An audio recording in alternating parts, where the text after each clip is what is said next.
Okay, so sa ngayon, pag-usapan natin purchases journals versus cash disbursement journal.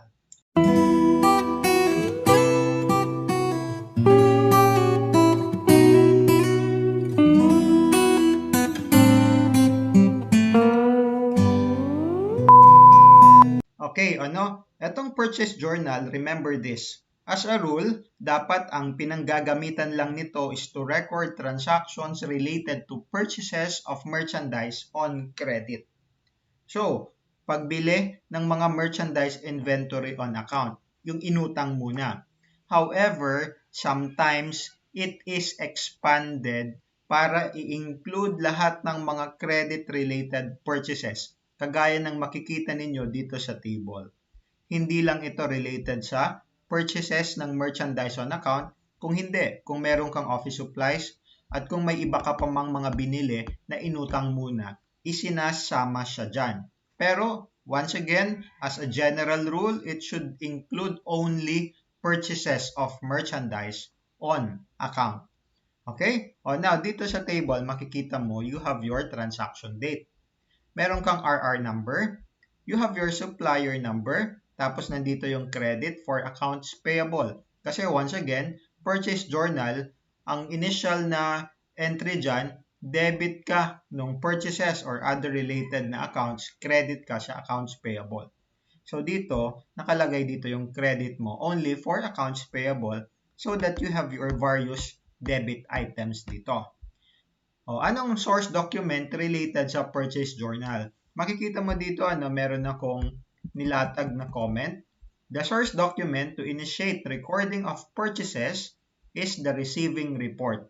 The RR indicates the items delivered. So etong RR, ang ibig sabihin nito, receiving report.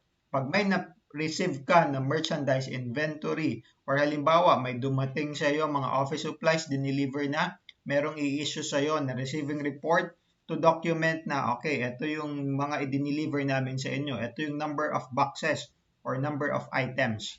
So that is your receiving report. Okay, hindi pwede na yung purchase invoice, kasi minsan nauuna yan. Not necessarily na may na-receive ka na invoice, natanggap mo na ang iyong inventory or yung iyong mga pinamili. So, dapat better kung receiving report. Dito makikita mo yung ating example. I have 5 transactions dito for supplier B, D, E, and F. Dito sa unang line item, yung October 5, this is purchase of merchandise on account. Debit ka ng purchases, credit ka ng accounts payable. So ito yung as a rule, ito yung pinanggagamitan niya. The same with your supplier D. Mapapansin mo dito, meron tayong supplier na field. Yung column for supplier. Dito natin inilalagay yung supplier information. So pag mga computerized accounting kasi, you are maintaining a list of your suppliers. So meron kang supplier accounts. So dito mo makikita yung mga pangalan nila. Only in our example, nakaletra siya. Now, dito sa October 10, makikita mo ang isang example na office supplies yung binili on account. So kung meron kang purchases of office supplies on credit, dito natin ito ilalagay sa purchase journal. Ito yung expanded na hindi na ito yung as a rule. The same with your October 11 purchases kay supplier F. Dito, other accounts naman siya, office equipment ang ginamit na account kasi yun yung binili for 75,000 pesos. Remember, basta ito ay purchase on credit, no? So dito natin siya isasama. Unless sinabi explicitly sa problem o as a rule. Yung rule, ano lang dapat yung ilalagay dyan. Kasi dapat it should mirror your sales journal, di ba? Remember, your sales journal is only for sales of merchandise on account. So dapat as a rule, yung purchase journal, ganun din, purchase of merchandise on account.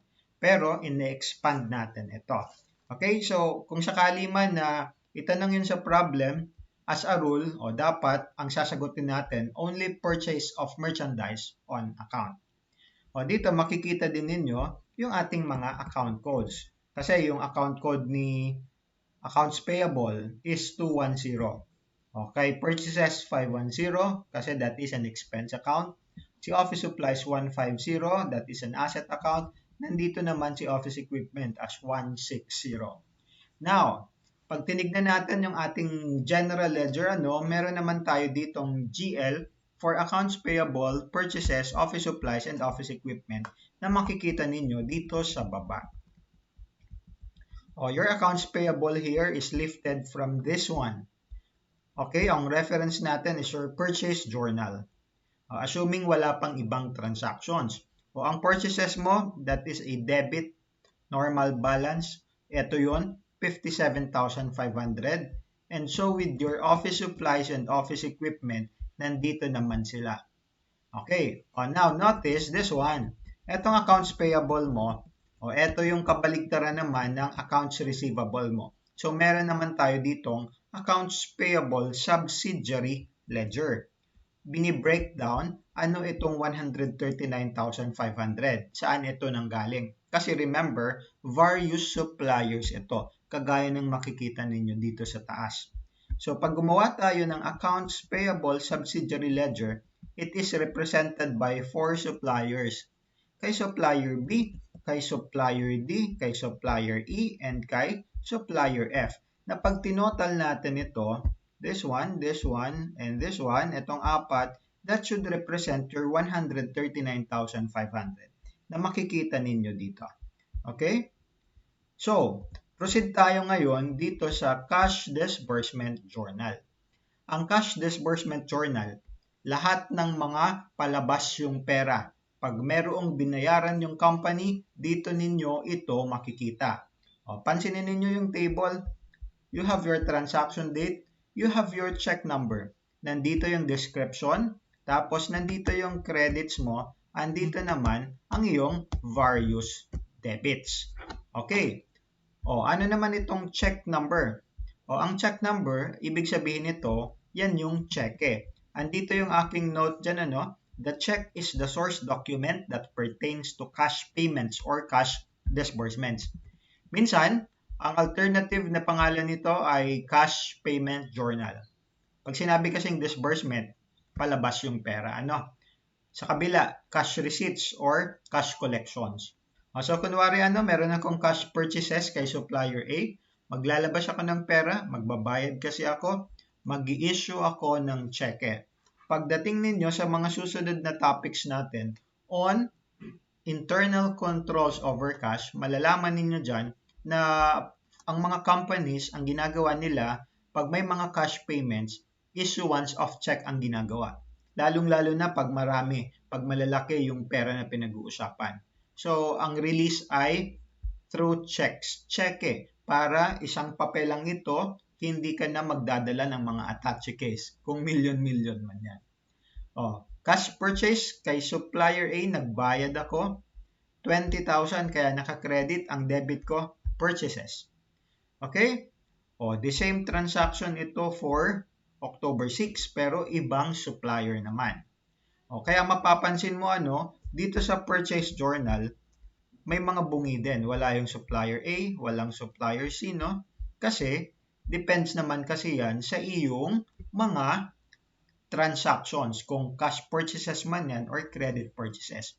Pero, nagme-maintain ka ng supplier accounts regardless kung credit or cash yung mode ng payment.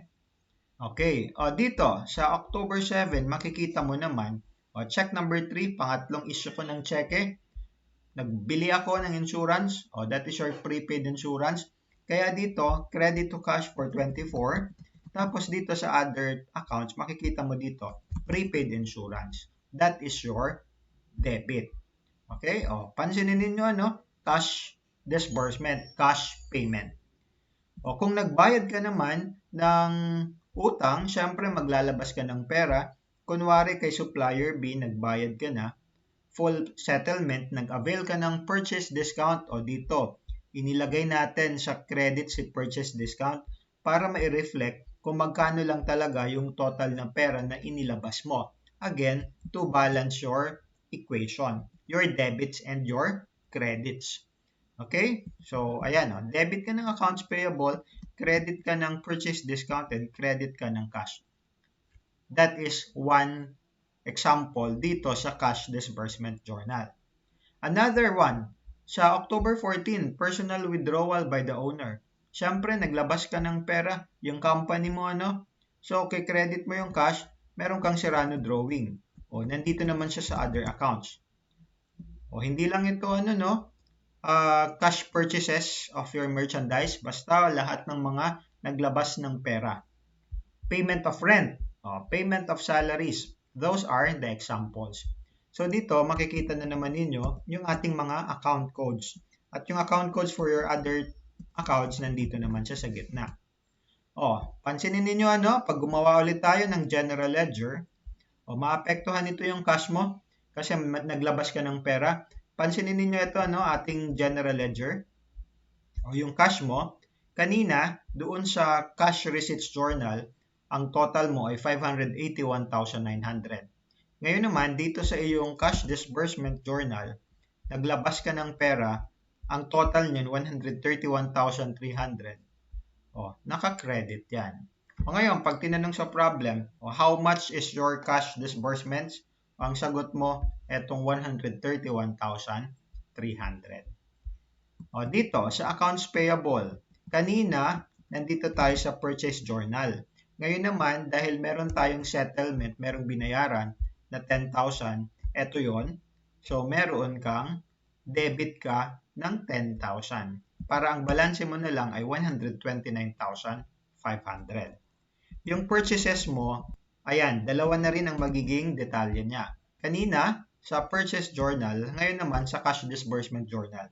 This one represents credit purchases, this one, cash purchases. Siyempre, pag inad mo yan, 86,500 ka. You have your purchase discount na credit yung normal balance. You have your prepaid insurance. You have your rent expense. You have your salaries expense. And you have your Serrano drawing. Okay. Ngayon, puntahan natin itong accounts payable. Ang balanse na lang niya ay 129,500 dahil dito sa 10,000 na binayaran.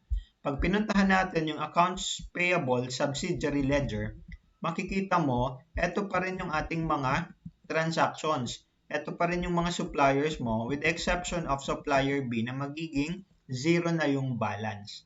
Okay? Kasi, ayan, settled na yung utang mo sa kanya.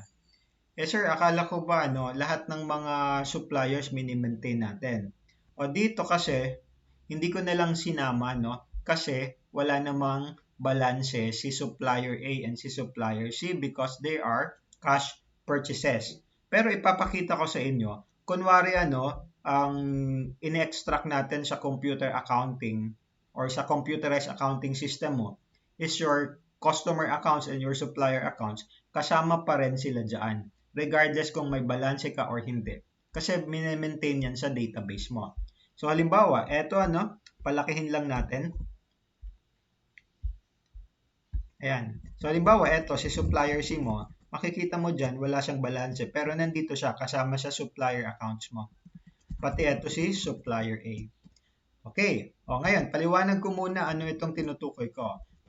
This is your chart of accounts. Ito yung ating mga account codes and the applicable na account titles. Dito, isinama ko lang, maintain ko lang yung mga accounts na ginamit natin dito sa ating example. Now, kung gagawa tayo ng trial balance base doon sa ating mga ledger accounts, etong mga nasa general ledger natin, this one, kasama na yung umpisa doon sa ating sales journal, makikita ninyo, ito yung mga mapipick up natin ng mga balanse. So, they should still tally ang total debits mo at saka ang iyong total credits. Dito sa bandang dulo, nilagay ko lang dito yung customer accounts para ipakita ko sa inyo na sa mga computerized accounting system, meron silang customer accounts. This is your subsidiary ledger for your accounts receivable. Kasama din dito kahit yung mga cash sales mo kasi this is a maintenance of your customers. This is a list of your customers. Okay, ganun din kay suppliers account para naman sa breakdown ng inyong accounts payable Although, dahil ito ay supplier accounts, a list of your suppliers, kasama dito kahit yung mga cash purchases. Ayan. Okay?